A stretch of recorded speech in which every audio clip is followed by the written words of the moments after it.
it is my pleasure to introduce our first goal, Jennifer Chan. Jennifer Chan is a PhD student at the University of Toronto Mississauga, and she studies stress and health in first responders and other high-risk occupations. Using physiological measurements like heart activity, stress, hormones, and saliva, Jen studies how stress impacts our physical and mental health and immunity. Welcome, Jen. Hey guys, how's it going? I'm good. I like your costume. I'm glad that you dressed up for this. I felt like the horns, so it's the closest I could do. It's perfect. So I think I got some of my slides. So it's real spooky season. It's my favorite season of the year. I love Halloween. And what great way, especially for a Science of Scary event, to start off with discussing what fear is and the science of fear behind it. So in order to kind of get into our discussion about what is fear, we should probably start with a definition. And if we start with fear as a noun, a fear definition is an unpleasant emotion caused by the belief that someone or something is dangerous, likely to cause pain or a threat. And if you're anything like me in that photo, I have a very low spook tolerance, and it's not an exactly fun feeling to have. But actually, fear is really useful and has evolutionary purposes. Specifically, fear is what allows us to know, helps us figure out if something is dangerous or if we should stay away from it, or if we should change our behavior if it can harm us. And when this happens, this anticipation, our body goes through a number of physiological responses in order to respond to this potential threat. And we know this commonly as fight or flight. So what are some things that we find particularly scary? So there's a lot of things that are scary to us. There are a lot of different types of fears. And again, a lot of these can be rooted back into evolution and what historically has been dangerous to us. So for example, the fear of the dark could be particularly because we can't see very well. We can't see if there's a threat or something that can harm us. It's really difficult to tell. Another possible fear we might have are fear of spiders or snakes or other animals. And these fears could come from, again, they're venomous, they can harm us, they can be particularly lethal. And a lot of animal-based fears can be based in that. Another fear that I have, especially every time I go to the CN Tower and I look through the glass floor, is a fear of heights. And the fear of heights is a really interesting one because it's something that we have even when we're children. It's innate almost. That there's actually experiments in developmental psychology that show if you create this kind of false cliff. So you can see in that little photo that they create this box and there's a glass surface, but the checkerboard pattern makes it kind of look like there's a drop off. So to the baby, visually, there's that giant depth difference. And as much as the experimenter or the parent may try to call them across the gap, the baby will actually hesitate and try to avoid going over that edge because they seem to have this innate understanding that this drop could potentially harm them. And this is something that might be familiar for some of you, a fear of clusters of holes. If this gives you the creeps like it does for me, like this lotus seed pod, the clustering of holes kind of represents and looks like decaying or dying flesh. So that can particularly suggest disease or plague and can become particularly scary to us. But there are things that are scary and things that are creepy. And what can we call things that are creepy? So things that are creepy are things that some kind of elicit a bit of a fear response, but not all the way that we need to decide whether we're going to fight and prepare to go against it or run away, but it just makes us feel really uneasy. And a lot of things that make us feel creepy have to do with things that are kind of vague or in between. So one thing that is really common is comes to faces. So faces are really interesting from a psychological standpoint. As babies, we can identify and have preference for faces almost immediately after we're born. And we're really good at identifying the main emotions like happiness, fear, disgust, sadness, anger. And when we have certain things that hide those emotions or hide our face, that can make it feel a little bit creepy. So sometimes, like a mask will seem really creepy because you can't really see someone's face or true intentions or what they might mean to you, if they want to harm you, if they're friendly. Clowns are something that's really creepy to a lot of us. Again, it's the same thing with the face paint covering a lot of their face. Or things that can be creepy can also be things that are differentiated from what we're used to, or what is normal behavior that we've attributed to being human-like over time. So, for example, if you have differentiating body proportions, kind of like the Slender Man down in the bottom corner, or even if you've like me and you've been watching a lot of TikTok, I've somehow found my way onto horror TikTok and found this lovely woman, Camilla Severin, who creates a lot of these really creepy characters. And you can see like those jagged movements aren't really normal, so we associate them. They're not quite human, they're not quite right. And something for us that we can't really figure out what is going on is actually really creepy and uncomfortable for us. So now that we have some ideas of things that are scary and things that are creepy and make us uncomfortable, what does fear mean physiologically? What is this fight or flight response that our body prepares for to go and get ready for that runaway or stand your ground and fight back? And there are a bunch of different things that our nervous system as well and the rest of our body do. One thing it does is we start breathing more, and this is to get more oxygen into our body, because oxygen is a critical element that we need to help our muscles and our organs and everything work properly. We feel our heart beating a lot faster. If you're like me and wear a heart rate monitor, you can see when you get really anxious, your heart rate goes right up. And that's to get that oxygen that your lungs are pulling in and get it distributed throughout your body through the blood. Another thing that happens is that your pupils dilate, they get wider, so that way you can take in more of your surroundings and see those extra details to maybe help you discern a little bit more information about your surroundings and how you should react appropriately. And of course, your brain is taking all of this information and all of these preparations together to prepare a proper response to this potential fear. So it's good talk. It's not just a certain amount, just, you need to be aroused and you need to have all these things activate. It's all about having the right amount of activation. If you have the perfect amount of activation, you can do some really awesome things. Performance, you could have Jedi-like reflexes, you could take out a giant snake Horcrux, or you could telepathically lift a car. If you don't have enough activation, you might be a little too relaxed, a little too sluggish, you might not react fast enough. I use this GIF a lot, but I have never used it as much as I have this year. It's been quite a year for that GIF. And if your arousal system reacts too much and you're over-aroused and you're wired, you find that you don't perform as well. You might make brash decisions, you might have tunnel visions, and just make the wrong decision, like grabbing a banana instead of a weapon to protect yourself. So it's all good and well to tell you about all of these different things that can happen, but what is better, in my opinion, is just to show you. And I think the best examples come from animal videos, and I think some of the best animal videos are really cute cat videos. So here is one of my favorite videos of a cat watching the classic Alfred Hitchcock horror movie, Psycho. Just like a little bit of a warning for any younger audience members out there, there is a skeleton in it that can be a little surprising, so just heads up. But now that I gave you that little brief intro, we'll roll the clip.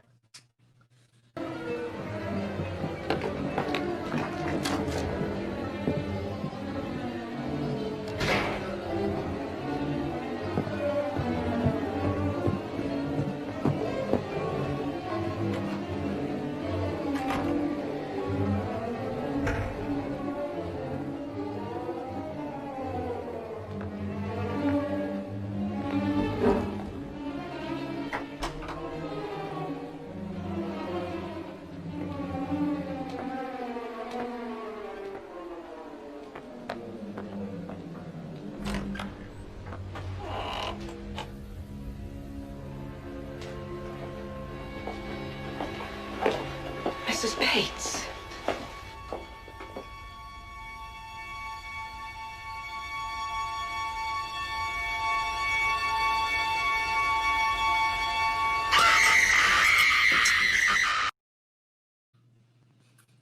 So I love that video so much. It is such a good way to kind of see a bunch of those fight or flight responses in action.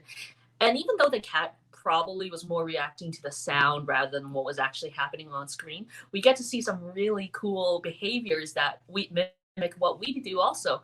You see kind of his ears point towards the video a bit more so it can hear better what's happening.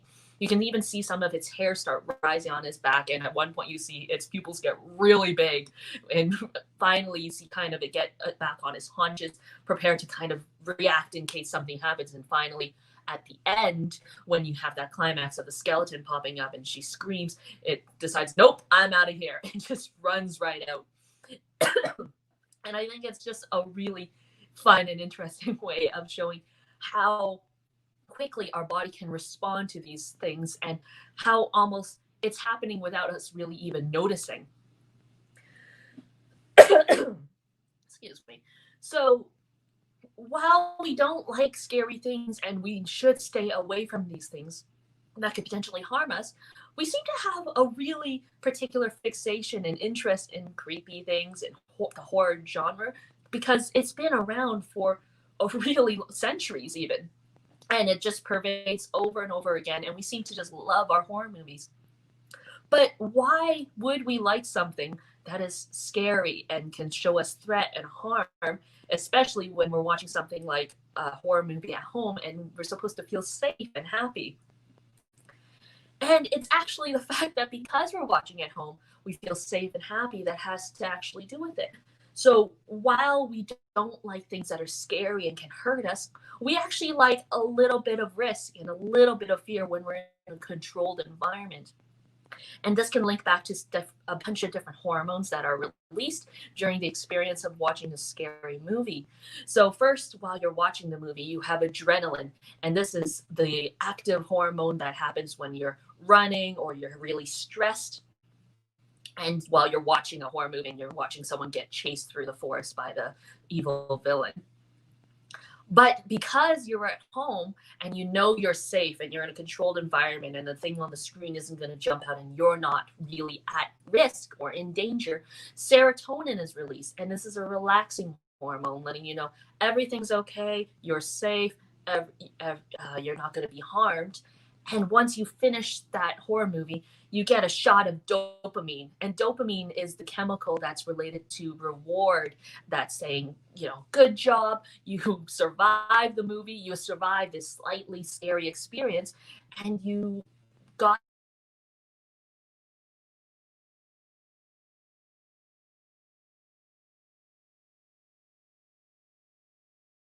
off with a little bit of reward, creates this thrill-seeking exhilaration that we have after watching horror movies. And it's very similar to thrill-seeking behaviors, kind of like going on roller coasters or bungee jumping or cliff diving.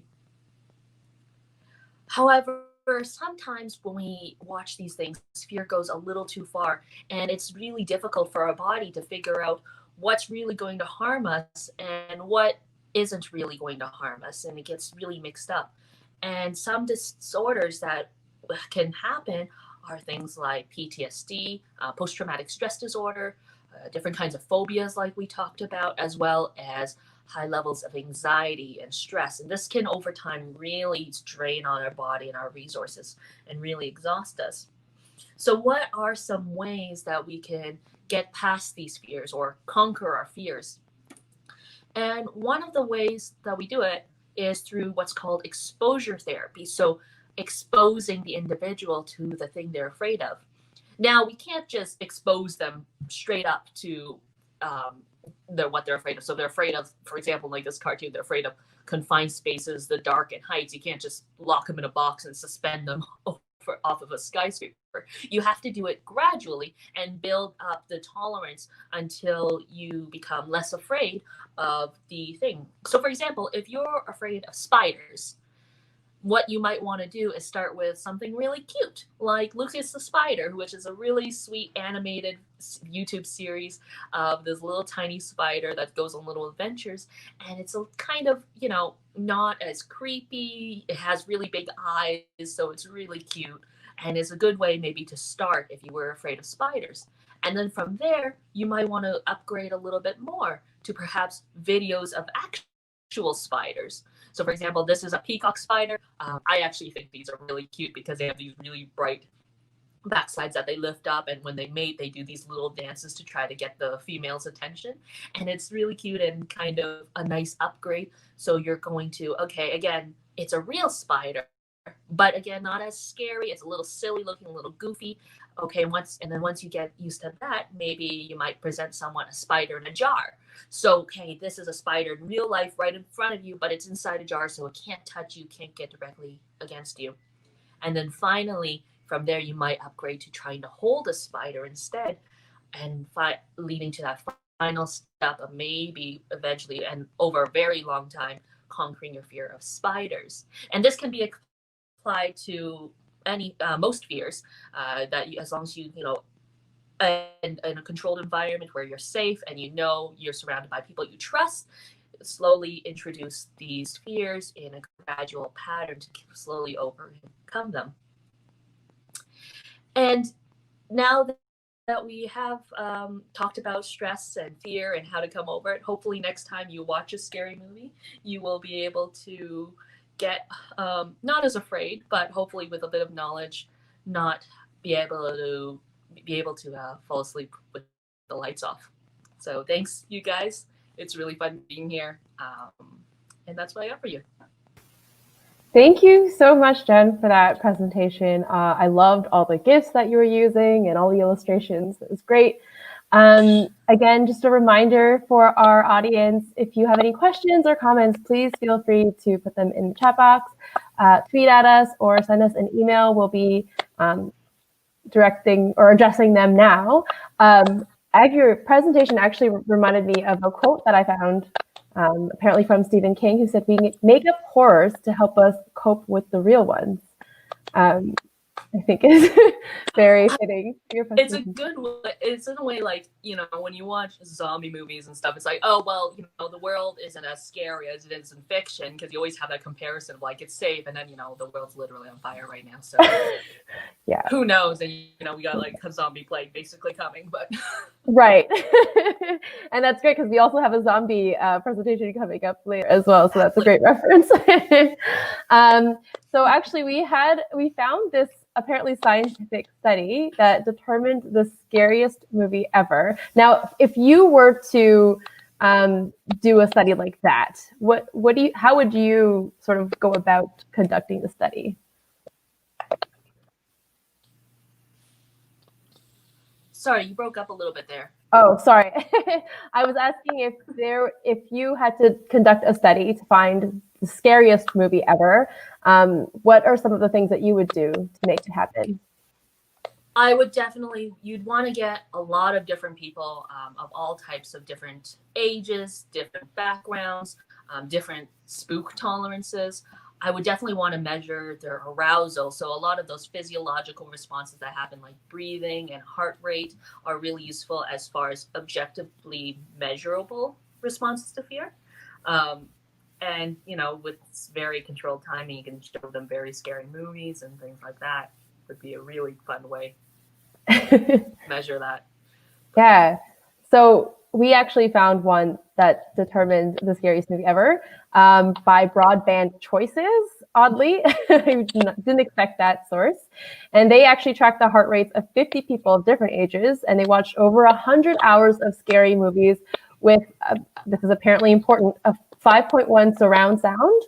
And then they came up with a list of the 35 most terrifying movies. And I guess surprisingly, they found that the scariest movie was Scott Derrickson's 2012 film Sinister, which caused the highest rise in BPM, or beats per minute. And the scariest movies that people usually say is The Shining, right? I think you showed. And that comes in only at 33. Number Really 33. What's really interesting is that one thing about heart rate, which a lot of people don't know, is that there's no real set window of heart rates that are considered really high or really low. Of course, you get above 100 threshold, but something really limited, like say 85 versus 87, it's really individual to the person. So what's 85 for one person may not be as stress as 85 for another person. So what would really be interesting if they showed the differences in heart arousal, and maybe I would like to know, if the people who watch these videos were like people who really like scary movies, because actually that's a pretty low heart rate in general as far as it goes. When I get really anxious before a presentation like right now, I am at 110 beats per minute for the last 20 minutes. So that would be interesting to see, though, as far as the comparison across different types of people. Yeah, I love that you brought that up. I didn't really think about sort of the resting beats per minute, and you're right. Have they even seen the movie as well? Like, if you've seen The Shining a bunch of times already, it's like maybe less scary than maybe if you haven't seen Sinister. So that's actually really great. We even have sort of another. This is part of their infographic that they shared, and they had like the biggest jump scares by heart rate. So you have Insidious, Sinister, The Exorcist, The Conjuring, The Descent. And yeah, it doesn't even make top 20. The Shining. I watched The Conjuring once in undergrad in my first year, and I could not sleep for about 2 days. Oh my gosh. And so it was like, it's fine, we'll watch it, with the lights on. It was in the middle of the day, and I could not sleep in her room. I had to sleep in her room with the lights on before. Yeah, it was not good. Yeah, I can't really do scary movies either. I did watch Hereditary. Apparently it wasn't that scary when I watched it with my friends. Like, they didn't think it was that scary. I definitely found it scary. But apparently it ranks like number 4 on this. So that also surprises me. Yeah, and so we have actually a few questions as well. What is the most unique phobia you've come across in your research? So my research doesn't focus too much on phobias specifically, but so I don't really have a personal experience of unusual phobia. But if it's a thing, there's probably a phobia for it. Like, if it exists, someone's probably it probably exists somewhere. So for example, I don't know, I don't know, the clusters of holes, like tryptophobia, that was a weird one when I first encountered it, because for me, I was like, why would someone be creeped out by holes? And then someone showed me a whole bunch of holes, and I was like, oh, that's extremely uncomfortable. And I think there's a frog that carries its babies on its back, and they emerge from the back. And I don't know if you've ever seen that. It's so gross. And yeah, it's so ear holes. So you can make anything scary, I guess, if you wanted to. Yeah. Anything can be scary to someone. Yeah, for sure. Another question is there a genetic component to being able to watch scary movies, or is it more about exposure? Oh, great question. I'm curious. Yeah, so there definitely is certain levels on a genetic as well as exposure basis. So, for example, your stress response is somewhat genetic, how much you react to stressors. If you release a lot of cortisol, that could be just one of the many ways that stress and fear can be controlled from a genetics factor. But at the same time, there is an exposure component to it. So for example, if we see people who work a lot of night shifts, we actually see that their stress responses change over time because they're actually going against what their natural cycle of cortisol is. So that's one way we can see certain exposures and certain experiences can actually change how your physical chemicals work within your body. Oh, wow. So those people who are on night shifts often, how do they respond to stress? Are they more stressed, more easily scared, or the opposite? So, I'm not sure about as far as fear goes, but they would definitely be more stressed over time because their cycle is so all over the place. Their arousal might be a little more unpredictable. They may be overall just more stressed. Whatever it is, it won't fall along the typical increases and drops in stress throughout our day. Right. Okay. That's great. Yeah. Another question that we got through email. I'm curious about how or why some horror themes are more prevalent at certain times than others. For example, UFOs and aliens in the 70s, slashers in the 80s, supernatural, zombies. Do they reflect collective fears or do they start them? So in horror movies have a really interesting thing that they really like to draw themes from society. And that's something a lot of thrillers like to do. So so they do tend to draw from themes of the unknown. So for example, during the big aliens of the 40s and 50s, a lot of that did rely on a bit of xenophobia, the idea of people from somewhere else, people we're not familiar from or different from us, coming, taking over, hurting us. So that's where a lot of like alien fears come from. Zombies are really interesting. I could do like a big history lesson on like as far as societal zombies, but the idea of zombies actually comes back all the way from Haitian slave culture, and the idea of being brought back to life against your will, and the ultimate death for someone who is a slave. And a lot of the creepiness from that comes from the early 30s all the way back to its revival in the 70s and 90s, and then brought back again with The Walking Dead. So we like to have these recycles of themes and kind of like fashion trends almost in a way, but they often do have a root in, what societally is scary to us.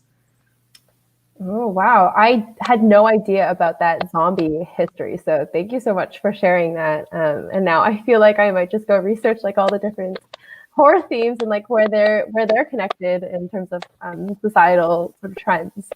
Another question we got is spooky music and sounds more likely to provoke fear than what we see. Yeah, absolutely. So music is a really great way to create suspense. And the reason this is because when we listen to music, we don't realize this, but over time in the years we listen to sound, we actually start creating patterns in our head and almost like a mental statistics of what to expect in music. So there are different ways that musicians can control how to create suspense versus certain chord progressions that we're used to hearing, and when it's not completed, it makes it really uncomfortable for us, or kind of like certain notes put together can sound really dissonant and just not good and grainy and against your ears like the chalkboard. And if you want to kind of get an idea of something that like kind of jarring, but maybe not scary, but jarring, to get the idea of why something might seem unusual and tense to us, if you're a Western music listener, if you listen to Eastern music, it'll actually have a lot of different chords and a lot of different scales that will be different from what we're used to and could actually be a little jarring. So that's actually how it's really good at manipulating our emotions through the soundtrack. The soundtrack is one of the most important parts of a horror movie. For sure. Yeah, I feel like if you just like switch out music, that the movie is like definitely less scary than the original soundtrack that they would have. And then what about if like Eastern music listeners were listening to Western music? Would that be a very similar response as well?